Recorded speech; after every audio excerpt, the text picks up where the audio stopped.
माला सिंह सिंगरों ने हरियाणा में वो ऐसे माला बना दी। आप हो गए जी करें।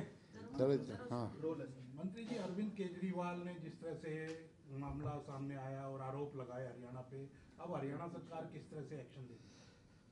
सबसे पहले तो केजरीवाल ने जो इतना गैर जिम्मेदाराना बयान देने का काम किया और एक दिल्ली और हरियाणा के लोगों में पैनिक फैलाने का काम किया, ये उसके लिए डिज़ास्टर मैनेजमेंट की धारा 2D और 54 के तहत उन पर हरियाणा सरकार केस दर्ज कराने जा रही है CGM कोर्ट सोनीपत के अंदर कि हम किस तरीके का पानी उन्हें देते हैं। और कल सभी ऑफिसर्स ने वहाँ जाकर चेक किया कितने BOD का और किस तरीके का पानी दिल्ली को दिया जा रहा है। उसके अलावा हरियाणा को जो फरीदाबाद से वो पानी देने का काम करती है यमुना से, उसके अंदर कितने BOD का जहर परोसने का काम दिल्ली कर रही है। फिर भी हमने आज तक ज्ञापन देने का काम किया, उनको अवगत कराने का काम किया, डेमोस्ट्रेशन किए, उनके कान पर जूं नहीं रहेंगी। लेकिन इतना बड़ा झूठ आज देश के प्रधानमंत्री नरेंद्र मोदी जी ने भी कहा है कि वो पानी देश का प्रधानमंत्री भी पीता है, देश की कैबिनेट भी पीती है, देश का राष्ट्रपति भी पीता है। तो क्या वो पानी जहरीला हो सकता है? क्या वो हरियाणा के लोग जहरीला पानी परोसेंगे? एक राजनीति के लिए, सिर्फ एक वोट की राजनीति करने के लिए इतना बचकाना बयान एक पार्टी के नेता को, तो मैं तो चुनाव आयोग से रिक्वेस्ट भी करूंगा ऐसे व्यक्ति का आगे जितना कैंपेन है चुनाव के अंदर वो बैन किया जाना चाहिए, उन्हें राजनीति से निष्कासित किया जाना चाहिए और कड़ी से कड़ी कार्रवाई कानून के द्वारा हरियाणा सरकार उन पर केस दर्ज कराएगी और कानून उनसे कड़ी से कड़ी सजा दिलवाने का काम करेंगे। आज खुद मुख्यमंत्री भी जाकर के आए यमुना के ऊपर, वहाँ जाकर के देख के आए। देखिए, मुख्यमंत्री हमारे सारा कंसर्न ऑफिसर सभी कल से कि कैसी बातें करती, किस तरीके का बयान देने का काम किया और पूरे के पूरे प्रदेश के अंदर एक पैनिक फैलाने का काम कर दिया। दिल्ली की जनता सोच रही है पानी पिए ना पिए, क्या हो गया आप देखिए। और उन्होंने कहा कि हमने दिल्ली से के अंदर जो पानी आ रहा है उसे रोकने का काम किया।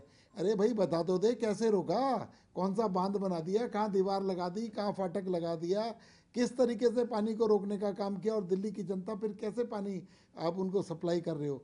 तो ये बहुत ही गैर जिम्मेदाराना बयान था और मैं क्रिमिनल ऑफेंस बनता है और इन पर क्रिमिनल जो है केस चलेगा और ये हरियाणा की सरकार इन्हें किसी भी तरीके से बख्शने का काम नहीं करेगी, क्योंकि इन्होंने बहुत ही गंभीर आरोप लगाने का काम किया। क्योंकि ये खिलवाड़, उन्होंने सिर्फ राजनीतिक बयान नहीं है, इन्होंने लाखों करोड़ों लोगों की ज़िंदगी से खिलवाड़ करने का आरोप हरियाणा सरकार पर लगाने का काम किया है। तो ये बहुत ही संगीन आरोप है, इसे दिल्ली की जनता भी देख रही है और देश के लोग भी देख रहे हैं कि इतने एक पार्टी का शीर्ष नेतृत्व में बैठा हुआ नेता ऐसे बचकाना और गैर जिम्मेदाराना बयान दे रहा है। सर, कल जिस तरीके से हरियाणा सरकार की ओर से इलेक्शन कमीशन ऑफ इंडिया को रिपोर्ट भी सौंपी गई, उस रिपोर्ट में कहा गया कि हम जो पानी दे रहे हैं हरियाणा से वो CLC और दिल्ली बराज के माध्यम से दिया जा रहा है, यमुना से तो इसका कोई कनेक्शन ही नहीं बनता और इसी चैनल के माध्यम से गुरुग्राम और झज्जर को भी पानी भेजा जा रहा है।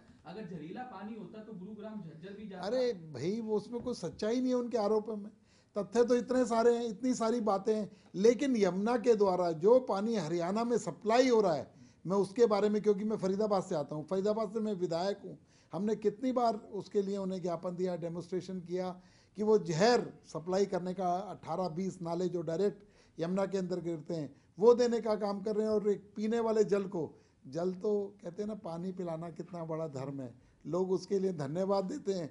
अरे भाई नुगरे आदमी, बेशर्म आदमी, अगर धन्यवाद ना दे तो कम से कम इस तरीके के आरोप तो ना लगाए कि क्या हम लोग जहरीला पानी परोसने का काम कर रहे हैं। तो इसके लिए कानून की जितनी भी धाराएं हैं, डिजास्टर मैनेजमेंट की भी धाराएं हैं, सभी के तहत उन पर हम केस दर्ज कराने का काम करें।